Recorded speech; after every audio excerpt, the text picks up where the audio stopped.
January 1942. The soundstage at Warner Brothers is silent, except for the hum of a film projector. The air smells faintly of nitrate film and cigarette smoke. Shadows ripple across a massive map of the Pacific pinned to a plywood wall.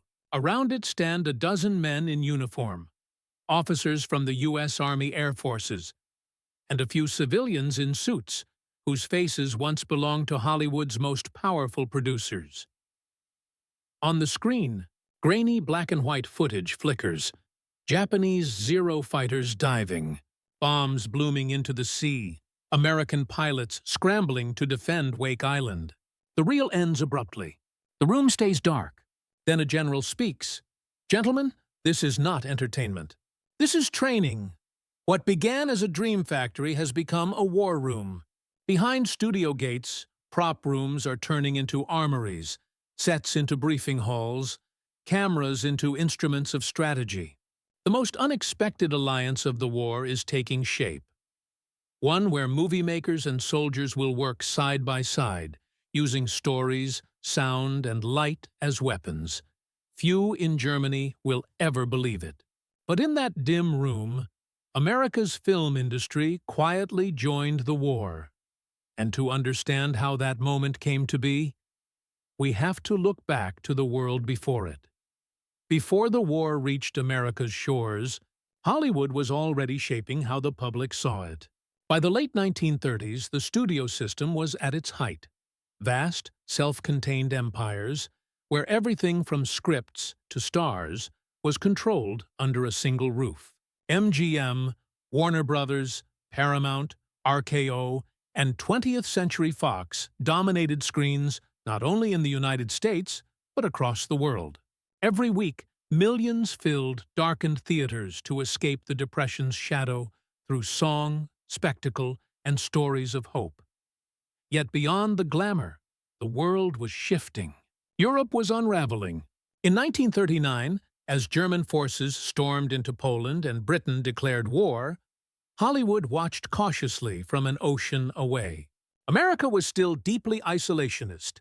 The scars of the First World War had not faded. Newspapers, politicians, and much of the public insisted that foreign wars should stay foreign. But on studio lots, producers began sensing the changing tide. Some were already warning of the danger spreading across Europe. Warner Brothers, run by the Jewish-American Warner Brothers, took an early stand. In 1939, Confessions of a Nazi Spy became the first major anti-Nazi film from a U.S. studio. Bold, controversial, and banned in several countries. German diplomats protested. Isolationist groups accused the studio of warmongering. But it was a sign. The war had already reached Hollywood's screens, even if not yet America's shores. Meanwhile, in Germany, Joseph Goebbels' Ministry of Propaganda was proving that cinema could be a weapon. Films like Triumph of the Will and The Eternal Jew showcased how moving images could shape entire nations' emotions, uniting, deceiving, and mobilizing millions. Goebbels understood that film was not mere art. It was persuasion, narrative, identity. The Allies, for now, did not. Inside the Roosevelt administration, a few began to notice the imbalance. Franklin D. Roosevelt himself had a deep appreciation for the power of media. His fireside chats had already transformed radio into a political instrument of reassurance and connection. Advisors in Washington started discussing how cinema might serve similar purposes, not for propaganda in the European sense, but for public education, morale, and unity. Still, the U.S. government had no centralized apparatus for film communication. Throughout 1939 and 1940, studios maintained business as usual. Comedy, romance, and musicals ruled the box office. But with each passing month, world headlines grew darker. Paris fell. London burned under the Blitz. Isolationism began to erode. Newsreel companies, working independently, became the public's window into the war. The flickering black and white images of bombed cities and refugee lines carried more weight than speeches. By 1940, British agents in Washington quietly approached American filmmakers for help. The British information services sought sympathetic stories that might sway public opinion. In the same year, Warner Brothers and other studios began releasing films with subtle messages about democracy, tyranny, and sacrifice. These weren't directives, yet. They were instinctive responses from storytellers who sensed history closing in. Then came 1941. Pearl Harbor would not happen until December. But by mid-year, the mood in Hollywood had already changed. American ships were being attacked in the Atlantic. Lend-Lease was in effect. Roosevelt's administration was quietly preparing for what felt inevitable. In studio screening rooms, producers debated how far they could go without being accused of propaganda. The studios walked a fine line between patriotism and politics, commerce and conscience. Behind closed doors, government officials began visiting the major studios, asking questions. How quickly could newsreels be distributed? Could the industry produce training films if war came? Were there cameramen willing to serve? For decades, Hollywood had sold dreams. Now, Washington wondered if it could help sell reality and readiness. When the bombs finally fell on Pearl Harbor in December 1941, that question was answered overnight. The isolationist debate vanished. Theaters that once showed screwball comedies now echoed with recruitment films. Studio lots filled with uniformed men. Sound stages became classrooms. Writers, directors, and technicians volunteered by the thousands. A new alliance was forming, one that would soon have offices, ranks, and classified missions. But before cameras rolled for war, that partnership had to be organized, structured, and made official. By early 1942, America was fully mobilizing in factories, shipyards, and, unexpectedly, in film studios. Hollywood had become a national resource. The Roosevelt administration recognized that motion pictures could do what speeches and posters could not: reach the hearts and minds of millions, quickly and persuasively. What had begun as informal cooperation now demanded structure. Within months of Pearl Harbor, Washington created a series of agencies to coordinate information, morale, and media. The most direct link to the film world would be the Office of War Information, the OWI. Established in June 1942, it became the nerve center for America's wartime communication strategy. Under its Bureau of Motion Pictures, the OWI didn't dictate content, at least not officially, but it issued guidelines. These advised filmmakers on how to present America, its allies, and its enemies. War films were to inspire unity, respect soldiers, and avoid careless depictions that could hurt morale. At the same time, another branch of government moved in parallel: the U.S. Army Air Forces. In Culver City, California, a new unit took shape, the First Motion Picture Unit, or FMPU. Staffed by Hollywood professionals who traded tuxedos for uniforms, it was the world's first military film production unit. Its commander, Lieutenant Colonel Jack Warner, brother of the studio's founder, brought with him the discipline of Hollywood's assembly line. The unit's motto was simple: "We train with film." The FMPU worked out of a converted studio complex that once belonged to Hal Roach, the famed comedy producer behind Laurel and Hardy. The laughter was gone now. In its place came the roar of aircraft engines, the clatter of editing tables, and the echo of marching boots. Technicians who once crafted romantic comedies now filmed bombing procedures and aircraft maintenance tutorials. Every frame mattered. A single mistake could cost lives in the field. From this unlikely base, the FMPU produced hundreds of films: training reels, identification guides, safety briefings, and motivational shorts. They were distributed to bases worldwide. Titles like Learn and Live or Target for Today reached tens of thousands of airmen, helping standardize tactics across a rapidly growing Air Force. Other branches soon followed. The Navy, the Army Signal Corps, and even the Marines set up their own film divisions. Hollywood's influence spread through every corner of the military bureaucracy. Cinematographers shot live combat footage from bomber turrets and beachheads. Editors in Los Angeles processed aerial reconnaissance film, sometimes within hours of its arrival from the Pacific, turning images into actionable intelligence. Back in Hollywood, civilian studios adjusted their productions to reflect wartime reality. The OBUE's guidelines encouraged subtle coordination, emphasize sacrifice, portray the enemy as dangerous but not demonic, and highlight America's diversity and democratic values. Films like Mrs. Miniver, MGM 1942, and Casablanca, Warner Brothers 1942, exemplified this blend. Stories that were human, patriotic, and quietly strategic. Both became international symbols of Allied resolve. Directors such as Frank Capra, John Ford, and William Wyler left lucrative studio careers to serve directly in uniform. Capra's Why We Fight series, commissioned by the U.S. War Department, explained to soldiers and the public why the war had to be fought.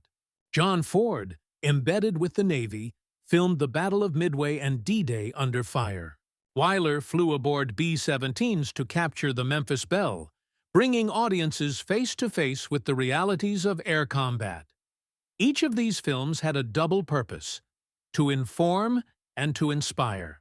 They trained troops and reassured families. They documented victories and justified sacrifice. Together, they turned film from entertainment into national infrastructure. Meanwhile, across the Atlantic, Germany was still convinced Hollywood's involvement was merely symbolic. Nazi officials mocked America's cinematic war. They saw movies as tools of illusion, not weapons of organization, morale, and education. What they didn't realize was that these films were unifying a vast, dispersed force with one shared visual language. By 1944, the results were undeniable. The U.S. military had trained millions through motion pictures. Pilots learned flight procedures by watching projected diagrams. Infantrymen studied enemy armor recognition in classrooms lit by film reels. Every base had a projection room. Every soldier, in some form, learned through Hollywood's lens. What had begun in secret meetings on a dark sound stage had evolved into a full-scale wartime industry, one that blended art, technology, and national purpose, and within that fusion lay many stories of people, machines, ethics, and perception. Each reveals a different face of how Hollywood fought its quiet war. They were men who once filmed dreams, now charged with capturing truth. When the first motion picture unit formed, Hollywood's brightest stepped into uniform. Frank Capra, the Italian-born director who gave America Mr. Smith Goes to Washington, found himself behind barbed wire at a Washington training base, staring at reels of Nazi propaganda. His assignment was as psychological as it was cinematic: counteract Goebbels' visual grip on the world. The result became Why We Fight, 7 films that would define America's narrative of the war. Capra understood his audience better than any bureaucrat could. He knew soldiers needed more than orders. They needed belief. Using enemy footage seized from German archives, he reframed it, cutting, scoring, and narrating until it served the opposite purpose. The Axis triumphal marches became warnings. Their rhetoric became reasons to resist. Capra's films weren't propaganda in the blind sense. They were moral instruction, structured around American values of freedom, sacrifice, and justice. Then there was John Ford, the quiet perfectionist whose camera had immortalized the American frontier.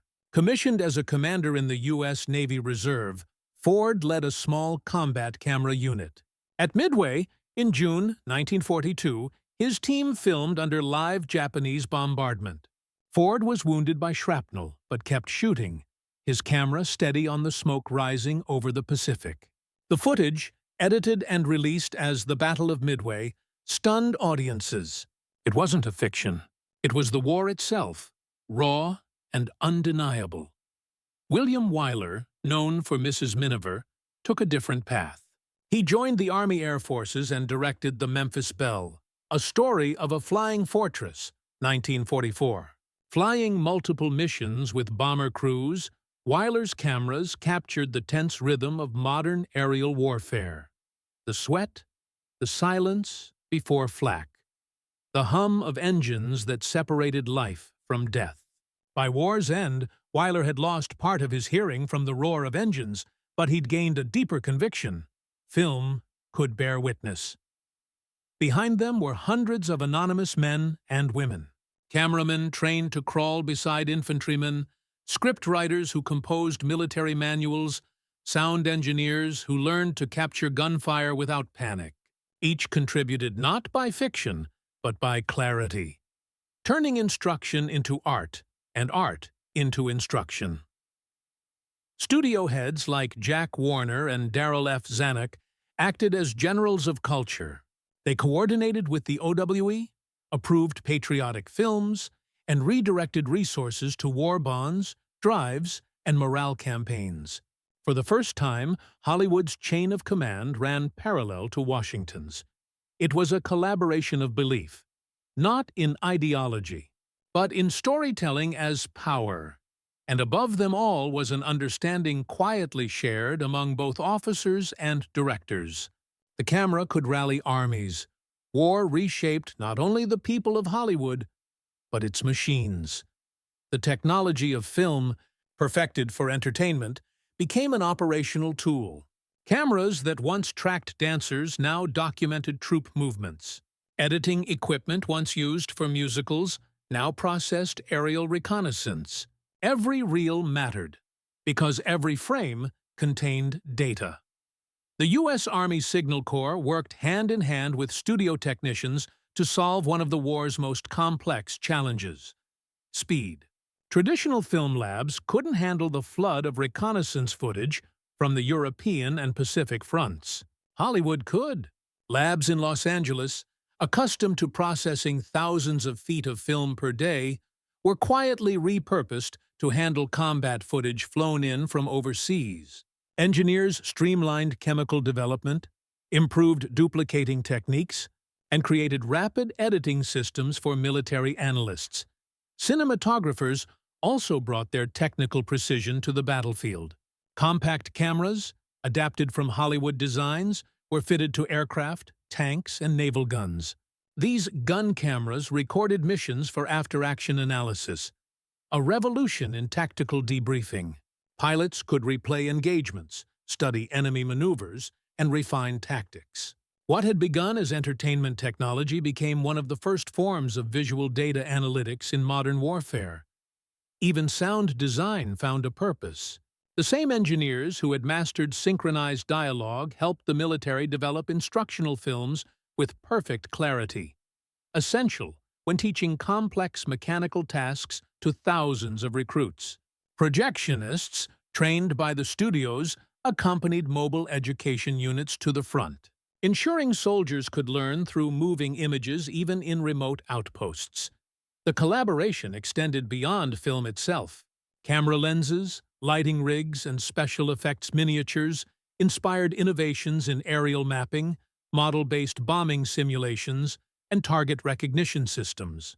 Technicians who once built miniature cities for disaster movies were now crafting precise replicas of enemy fortifications for invasion. Planning, Hollywood's creative industry, had quietly evolved into a logistical one.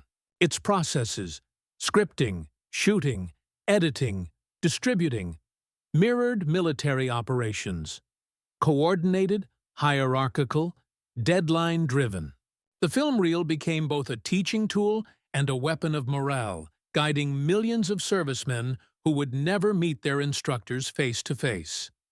This was not an illusionary war fought on screens. It was a real one, fought with cameras, chemistry, light, and discipline, and together, these human and technical forces turned Hollywood into something the world had never seen before. A civilian arsenal of imagery. But every weapon carries an echo. And across the Atlantic, those echoes reached enemy ears. Inside the Reich Ministry of Public Enlightenment and Propaganda, Joseph Goebbels had long believed Germany held the world's greatest mastery of film as a psychological instrument. Triumph of the Will had turned political theater into near-religious spectacle. U-boat westward! And Heimkehr stirred patriotism and anti-Allied resentment. To Goebbels, cinema was not just a mirror of ideology. It was its engine. When American studios joined the war, Berlin noticed the tonal shift almost immediately. Reports filtered through German embassies and intelligence agents in neutral countries. Allied films, they observed, were changing. Less escapist, more unified, more purposeful. But the Reich dismissed them as clumsy propaganda. Jewish cinema with Yankee sentiment, one internal memorandum called it. What they misunderstood was the form. Where German propaganda commanded, Allied films persuaded. They did not demand obedience. They offered identification. Soldiers on screen were imperfect, yet brave. Families endured uncertainty, but kept faith. To German propagandists trained in authoritarian messaging, this subtler emotional realism was alien. It felt weak, when in truth, it was disarming.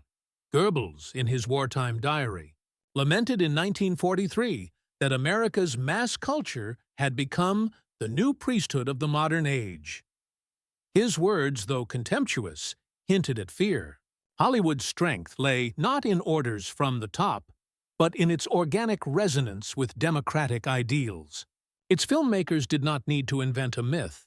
They amplified a belief already shared by millions, that freedom itself was worth defending. Still, the ethics of this cinematic mobilization were complex.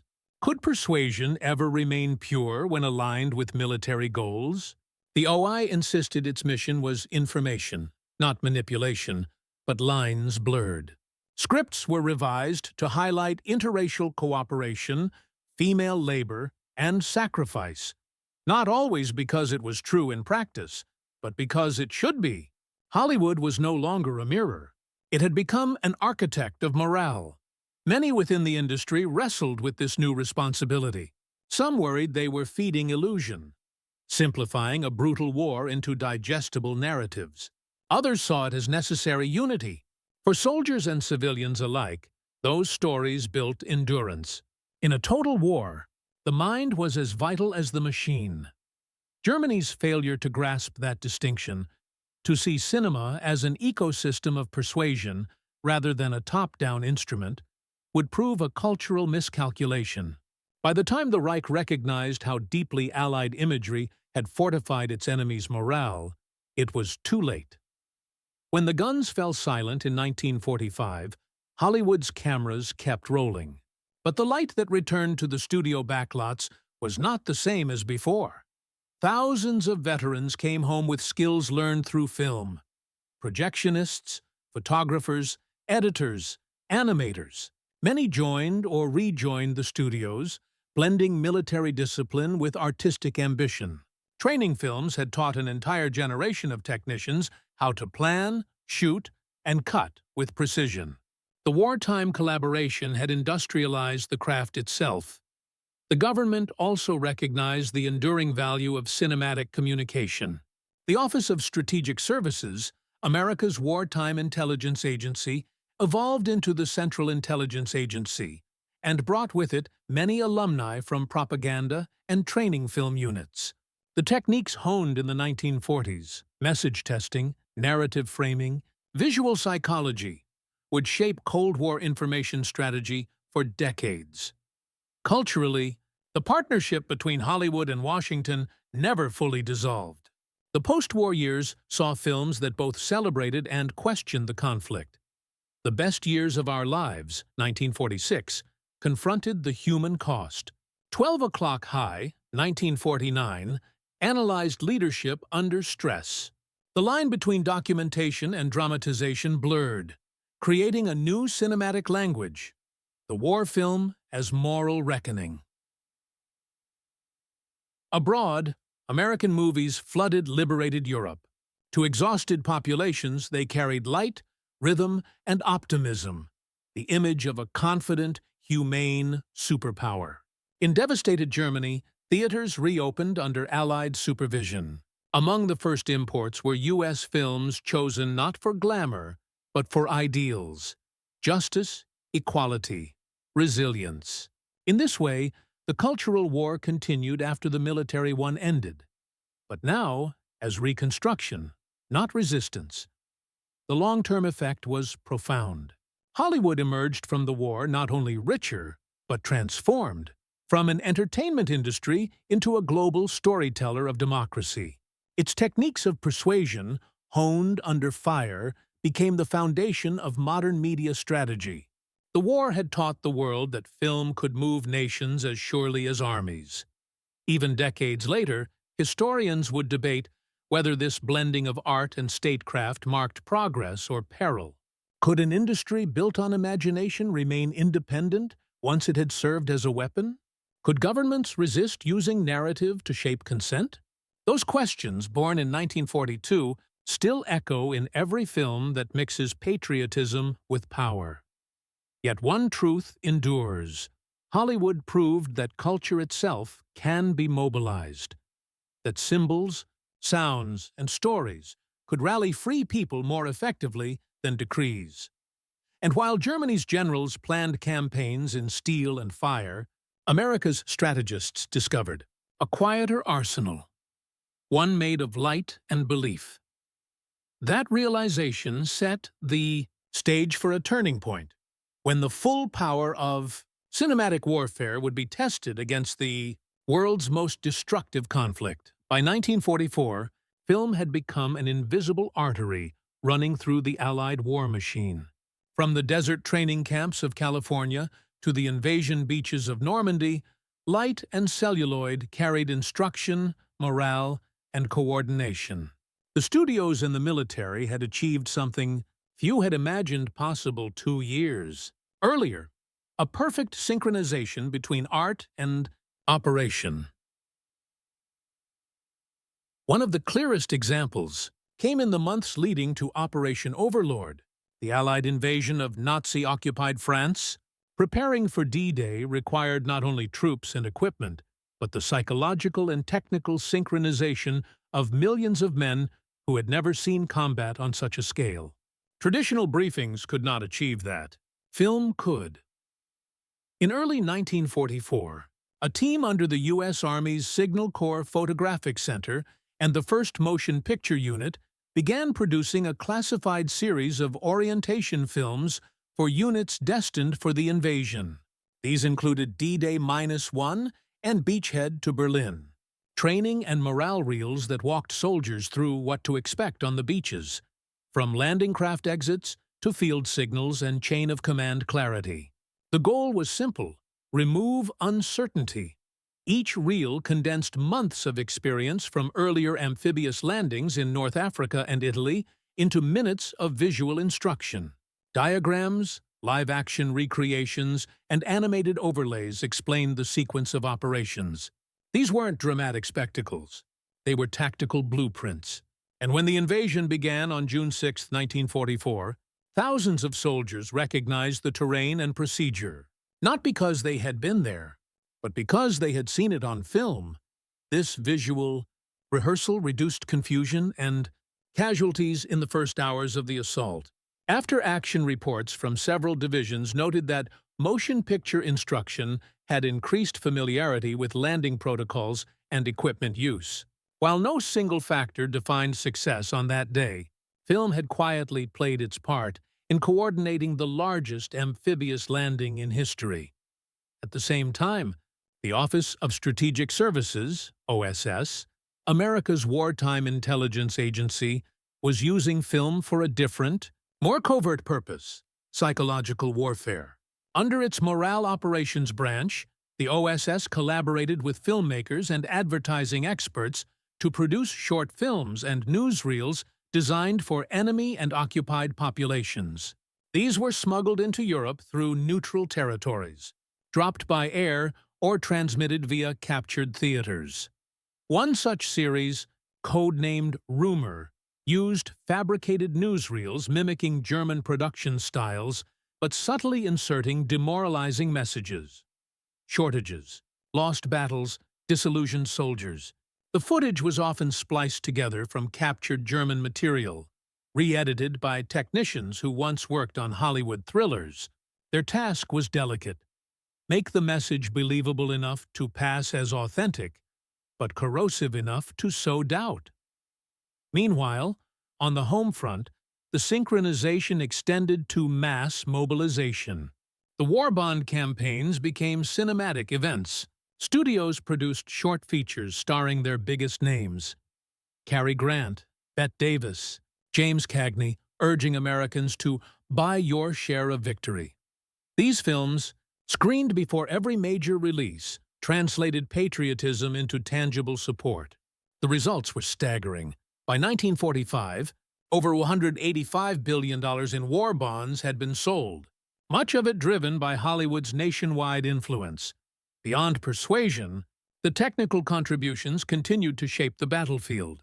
Aerial reconnaissance, once dependent on slow photographic interpretation, had evolved into near real-time intelligence through motion picture film.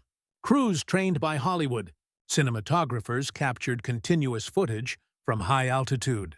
Cameras mounted on B-17s and P-38s. When processed in portable labs, many designed using civilian film technology, analysts could study enemy troop movements, identify hidden fortifications, and update maps within hours. This visual intelligence directly impacted campaigns such as the Allied advance through Italy and the bombing of German industrial centers. In 1943 and 1944, aerial film mapping helped refine bombing accuracy, allowing the U.S. 8th Air Force to target critical infrastructure with unprecedented precision. Each frame of film became a data point in the destruction of the Reich's war machine. At the strategic level, the partnership between Hollywood and the military had matured into an ecosystem. The OE crafted overarching narratives. The FMPU and Signal Corps produced instructional and tactical films. The OSS executed covert psychological operations, and the studios maintained the domestic front, blending morale, recruitment, and public unity. Perhaps the most extraordinary symbol of this synchronization came not from a general or director, but from a simple screening room. In late 1944, a film titled Combat America, produced by the FMPU and narrated by actor Clark Gable, premiered to airmen across England. Gable himself had flown combat missions over Germany after joining the Army Air Forces. The film was more than inspiration. It was proof that the distance between Hollywood and the front had vanished. By then, the line between cinema and combat was nearly invisible. Every training film, every propaganda reel, every frame of reconnaissance had become part of a larger orchestration of vision, an allied choreography of information. This was the turning point, when Hollywood's quiet alliance with Washington moved from cooperation to indispensability. Film was no longer supporting the war. In many ways, it was directing it, shaping the perception, the readiness, and the unity that victory required. And across the ocean, in Berlin, the Ministry of Propaganda began to take notice. Reports arrived describing the precision of American film coordination, the effect of Allied newsreels on neutral audiences, and the eerie similarity between Hollywood imagery and actual battlefield outcomes. For the first time, the German leadership realized they might have underestimated not just America's industry, but its imagination. Inside the marble corridors of Joseph Goebbels' Die Führungsstudien, Reich Ministry of Public Enlightenment and Propaganda, the mood had turned uneasy. By 1944, the Nazi propaganda machine, once the envy of authoritarian states, was losing its grip. Reports from neutral Switzerland and Sweden described the growing influence of Allied cinema, with American war films drawing audiences who once flocked to German newsreels. For the first time, Berlin began to realize that Hollywood wasn't merely entertaining America. It was waging a psychological front. And winning. Goebbels himself, who had long admired the power of film, had underestimated its strategic reach. In his diaries, he noted with irritation that the Americans have turned their entire industry toward propaganda, and do so with great skill. He was right. By the time German intelligence analysts studied Why We Fight, or the distributed reels of the Battle of Midway, the damage had already been done. These films didn't just inform Allied soldiers, they shaped global perception of who held moral authority in the war. The Reich's psychological warfare analysts were baffled. Captured Allied film material showed an integration they could scarcely imagine. Training, morale, and messaging all aligned through a single national narrative. German newsreels, Die Deutsche Wochenschau, remained powerful but rigid, heavily censored, and increasingly out of touch with battlefield realities. Allied productions, by contrast, embraced authenticity. They showed sacrifice and fear, but wrapped it in purpose and resolve.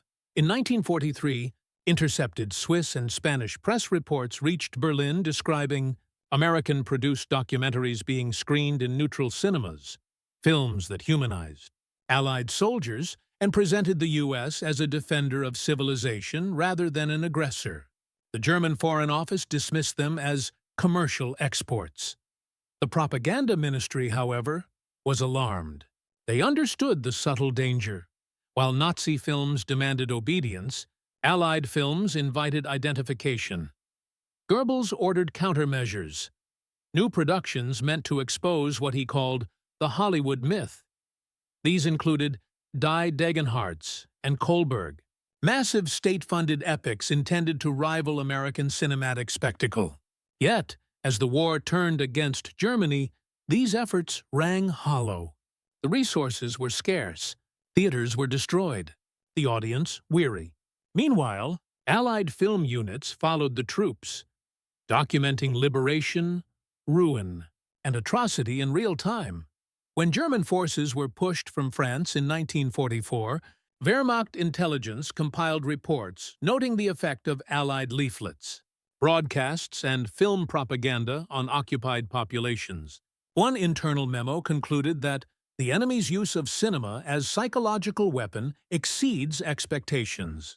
Civil morale in France and Belgium has been completely prepared for Allied arrival. In essence, the screen had invaded before the soldiers did. Even within the Luftwaffe and Wehrmacht commands, captured Allied films became subjects of study. Officers examined Resisting Enemy Interrogation, a U.S. training film that dramatized the dangers of careless talk, and noted its efficiency in discipline and security education. German attempts to replicate such instructional films fell short, constrained by fear of revealing weaknesses or dissent. In early 1945, with Berlin collapsing, Goebbels reviewed one final intelligence summary from the Sicherheitsdienst, SD. It warned that Allied media, particularly American cinema, had succeeded in shaping a vision of democratic unity and technical superiority that overshadowed German ideological messages even in occupied Europe. The SD report concluded grimly, "The enemy's film has conquered without firing a shot." What the German command failed to anticipate was how deeply the fusion of entertainment and persuasion had altered the Allied war effort. They had assumed cinema was merely a morale tool, not an extension of strategy. Hollywood's films did more than instruct or inspire. They created coherence in chaos. Every soldier knew his purpose, every civilian his role, and every nation its shared destiny. The visual language of democracy became a weapon of legitimacy, something Nazi cinema, built on fear and control, could never replicate. By the war's final months, the contrast was unmistakable. While Goebbels was screening Kohlberg for audiences in a dying Reich, Allied cameramen were filming the liberation of Buchenwald, Dachau, and Auschwitz. These raw images, captured by men trained in Hollywood's visual discipline, would later form the backbone of the Nuremberg trial's evidence. Film, once used for persuasion, had become testimony.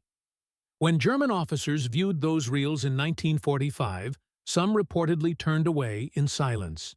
Others denied their authenticity, claiming Hollywood had staged it.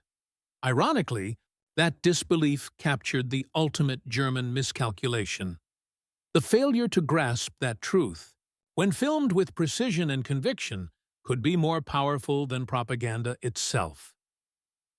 In post-war interrogations, captured officials admitted confusion at how American film production seemed to predict or reinforce Allied strategy. Some genuinely believed that the coordination between film and military was directed by a single centralized propaganda ministry, a mirror of their own system. They could not comprehend that it was, instead, the result of voluntary cooperation between government, industry, and individuals bound by conviction rather than coercion. By 1945, as Allied forces advanced into Germany, captured propaganda archives revealed meticulous notes on Hollywood productions. Release dates, distribution routes, even audience reactions in neutral states. The Reich had tracked the enemy's movies as if they were military movements, and in a sense they were. Each reel, each frame, had carried its own strategic payload. The realization came too late. The German High Command, once certain of their cultural dominance, faced an unexpected truth. They had been outmaneuvered not only on land and sea, but in imagination. The war of images had been lost long before Berlin fell.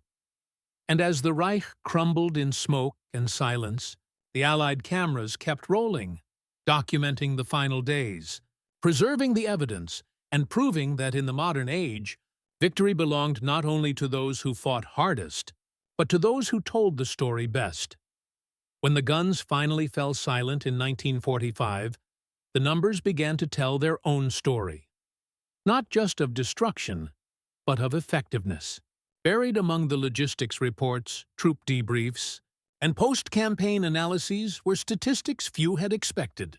Film had quietly become one of the U.S. military's most valuable non-lethal assets. The U.S. Army's morale branch recorded that units trained with audiovisual instruction completed technical courses 30–40%, faster than those trained solely with manuals or lectures. Mechanical proficiency, particularly among aircraft maintenance crews and gunners, increased measurably. A 1944 study by the Army Air Force's Training Command confirmed that training films shortened learning cycles for bomber crews by an average of 27 hours per airman, a staggering reduction when multiplied across tens of thousands of personnel. At the same time, casualty rates among newly trained soldiers showed small but statistically significant decreases. The War Department attributed part of this improvement to standardized visual instruction that reduced battlefield errors. Soldiers had already seen situations play out on screen before facing them in combat. In the Pacific Theater, feedback from Marine officers cited the combat conditioning and jungle warfare reels as vital morale and preparedness tools. They taught not only tactics, but mindset, resilience under exhaustion, decision-making under chaos. The value extended far beyond efficiency. Film served as a psychological anchor. Troops arriving in Europe or the Pacific were entering unknown worlds, yet through film, they had already glimpsed the terrain, the sounds, the enemy. The OWI's morale analysis reports from 1944 repeatedly noted that visual familiarity dampened shock and disorientation in initial combat exposure. Meanwhile, civilian morale was being measured in ticket sales and bond drives. The Treasury Department's post-war review credited Hollywood's war bond films and celebrity tours with raising over 60% of total war bond revenue from 1942 to 1945. That meant tens of billions of dollars, enough to fund divisions, fleets, and entire air campaigns. For the Roosevelt and later Truman administrations, this was proof that emotional engagement, when delivered through cinema, could translate into material power. Recognition began to surface even as the war was still raging. The U.S. Army established formal commendations for film personnel, something unprecedented in military history. In 1944, the 1st Motion Picture Unit received the Meritorious Service Unit plaque for its contribution to training and operations. Officers who once directed comedies or westerns were now decorated veterans. Men like John Sturges, who would later direct The Great Escape, cut his teeth making training films about aircraft maintenance. Frank Capra, celebrated for It's a Wonderful Life, had spent the war coordinating Why We Fight, a documentary series now studied as both propaganda and historical record. Beyond Hollywood's borders, the collaboration with the Signal Corps and OSS had proven indispensable. After the liberation of France, OSS agents reported that morale films and coordinated broadcasts had reduced resistance to Allied authority among liberated civilians. In Italy, captured reports showed that German propagandists complained about the unshakable trust Italians placed in the imagery of American liberation. Everywhere the Allies advanced, cameras followed. By the end of the war, the U.S. military had produced over 2,500 films, ranging from briefings and safety reels to full-scale documentaries. The Army Pictorial Service alone processed more than 100 million feet of film stock between 1942 and 1945, an industrial effort rivaling that of any studio on Earth. In retrospect, what had begun as a cautious partnership between Washington and Hollywood had become a logistical marvel. The very structure of training, coordination, and communication had been transformed by visual storytelling. The war had proven that film wasn't simply an accessory to power, it was an amplifier of it. After victory, the government's own assessments made this official. In 1946, the U.S. War Department report on training and information concluded that motion pictures constituted a decisive factor in the efficiency and morale of the armed forces. The statement, buried in an appendix, barely made headlines. But among those who had lived the collaboration, it was validation, the quiet acknowledgement that creativity, properly directed, could win wars as surely as steel or gunpowder. Yet the public would never know the full extent of that partnership. Not then. Much of the film work remained classified for years, sealed in archives or forgotten in military storage facilities. Only insiders understood how deeply the lens had shaped the outcome. But the men who carried cameras instead of rifles remembered. They had stood behind tripods under fire, filmed landings, bombardments, and briefings, and known, in their own quiet way, that they were part of a different kind of front line. Their war had been fought in light and shadow, and now, as the world rebuilt, that light was about to be turned toward something new. When the last reels were packed away, and peace returned, the partnership between Hollywood and Washington didn't simply dissolve, it evolved. The war had permanently altered the identity of American cinema. Film was no longer just storytelling. It was statecraft, a tool of education, persuasion, and memory. What began as emergency cooperation under Roosevelt became, in peacetime, the blueprint for a new kind of cultural power. In the months following Japan's surrender, the U.S. government undertook the immense task of cataloging its wartime film output. The Army Pictorial Center in Astoria, New York, once the Signal Corps' hub, became a repository for thousands of military films, including footage from the liberation of Europe and the Pacific campaigns. Much of it would later serve as the foundation for post-war documentaries, newsreels, and eventually historical archives used in trials and education. The impact on the film industry itself was transformative. Hundreds of filmmakers, editors, and technicians returned from service, carrying not only experience, but a new visual discipline. Many of them, from George Stevens and John Huston to William Wyler and John Ford, had filmed the war's harshest realities. Their post-war works bore that imprint. The best years of our lives, 12 O'Clock High, they were expendable. Films that carried the authenticity and gravity born from real combat observation. The war had taught Hollywood restraint, realism, and moral weight. But beyond style, the relationship between cinema and the state had permanently shifted. During the late 1940s, agencies like the U.S. Information Service, USIS, and later the Central Intelligence Agency, CIA, adopted many of the OWI's wartime strategies for international communication. Films became instruments of diplomacy. Educational documentaries about democracy, Reconstruction, and freedom were distributed across Europe and Asia, a continuation of the ideological work that began during World War II. The archives also became a classroom. At universities and film schools, newly declassified training and propaganda films were studied not as relics, but as models of clarity, structure, and psychological impact. The University of Southern California, USC, and UCLA incorporated FMPU techniques into their curricula, giving birth to a generation of directors who would later dominate post-war American cinema. The discipline of visual communication, how to instruct, move, and persuade through film, had been forged in war and refined in peace. For the veterans of the FMPU and Signal Corps, recognition came slowly. The military did not celebrate propagandists, and the public rarely saw their work. Yet among peers there was quiet respect. In memoirs published in the 1950s and 60s, filmmakers described the war as both an education and a reckoning. The moment they learned that film could bear responsibility as well as imagination. Frank Capra reflected that Why We Fight wasn't made to entertain, but to explain why our sons died, and why they must not have died in vain. William Wyler, who had lost his hearing while filming bombing missions for the Memphis Belle, would later say that he could never again make a frivolous movie.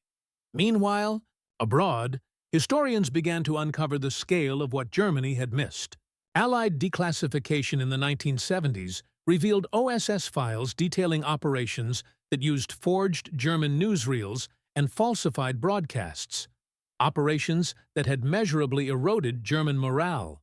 Scholars like Clayton Coppice and Gregory Black would later call Hollywood the arsenal of persuasion, comparing its role to the steel factories of Pittsburgh and Detroit. The legacy also raised questions of ethics and influence. Some critics argued that the war had blurred the line between art and state propaganda.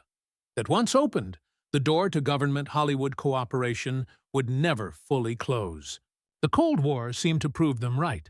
Films like The Red Menace and I Married a Communist carried the tone of wartime messaging, now redirected against new ideological foes. The machinery of persuasion, once built to defeat fascism, had become a permanent feature of American power. And yet, for all its complications, the wartime alliance had left behind something enduring, a belief in the moral dimension of storytelling. The same tools that trained soldiers and countered totalitarianism now fueled the post-war reconstruction of culture itself. Hollywood emerged not only as an entertainment industry, but as a global voice for democratic ideals, however imperfectly expressed. In the decades that followed, the film archives of World War II continued to surface. Reels of instruction, hope, and horror preserved in vaults and museums. Each frame remained a reminder that cinema had once been more than spectacle. It had been strategy, courage, and record-keeping. History itself caught on light. And so, the war ended. But its shadows continued to flicker across the silver screen. What began in secrecy on a dark soundstage in 1942 had become the template for how nations would fight not only with weapons, but with stories.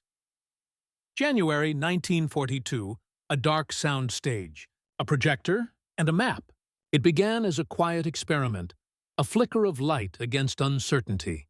Back then, no one in that room, not the generals, not the producers, not the young cameramen in uniform, could have known that what they were building would become one of the most potent weapons of the modern age. For centuries, wars had been fought with iron and fire. But World War II proved that images could command armies, sustain nations, and reshape truth itself. The soldiers carried rifles. Hollywood carried vision. And in that vision lay the difference between fear and purpose, between confusion and conviction. The alliance between art and power was not without cost. Every frame of film captured during those years bore the weight of human suffering. The loss, the destruction, the faces that never returned. Yet it also carried something fragile and defiant. Belief. The belief that stories could hold civilization together when the world was tearing apart. In the years since, that lesson has only grown more urgent. Empires rise and fall, weapons change, but culture, the capacity to move hearts and shape meaning, remains the quietest and most enduring form of power. The men and women who once filmed in jungles, deserts, and bombed cities left behind more than footage. They proved that ideas, when illuminated, can outlast any regime, any war. Perhaps that is why, decades later, the reels of Why We Fight, the Battle of Midway, or the training films of the first motion picture unit still resonate. They are not simply records of a victory, they are records of faith, in communication, in unity, in human imagination itself. Somewhere in a forgotten archive, a reel still spins. The light cuts through dust, revealing soldiers marching, aircraft rising, the world at its most fragile and determined. The image fades, the screen turns white, then black. Silence follows, but in that silence lies the echo of what those men and women discovered, that sometimes the most decisive battles are not won on the field, but in the flicker of a single frame.